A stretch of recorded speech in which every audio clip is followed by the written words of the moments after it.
Hi welcome to Tejaswi edits 95 days of editing ఛాలెంజ్లో ఈరోజు day 49. ఈరోజు వీడియోలో ఫ్యూజన్ పేజ్ గురించి చూద్దాం. ఇందులో వర్క్ ఫ్లో అనేది నోట్ బేస్డ్గా ఉంటుంది.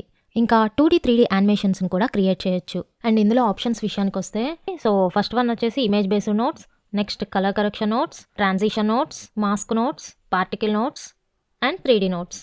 నెక్స్ట్ ఈ ఎల్లో లైన్ ఉంది కదా, ఇవేంటి అంటే ఇక్కడ నుంచి ఇంతవరకు ప్లే అవ్వాలి, అంటే రిమైనింగ్ ప్లే అవ్వద్దు, ఓన్లీ ఇక్కడ నుంచి ఇంతవరకు ప్లే అవ్వాలి. సో అలాంటప్పుడు ఇలా సెట్ చేసుకుంటే ఓన్లీ అక్కడ నుంచి అంతవరకే ప్లే అవుతూ ఉంటుంది. సో ఇక్కడ మనం స్క్రోలింగ్ చేసుకోవచ్చు. అండ్ ఇప్పుడు ఒకవేళ స్క్రోలింగ్ లెవెల్ క్రాస్ అయింది అనుకోండి, ఇక్కడ ఒక బాక్స్ లాగా వచ్చింది చూసారా, సో ఇది ప్రివ్యూ అనమాట. మన నోట్స్ ఎక్కడ ఉన్నాయి, మనం ఎలా మూవ్ అవుతున్నాం అని చూడొచ్చు. సో ఇక్కడ 2 నోట్స్ ఉన్నాయి, మీడియా ఇన్ 1, మీడియా అవుట్ 2.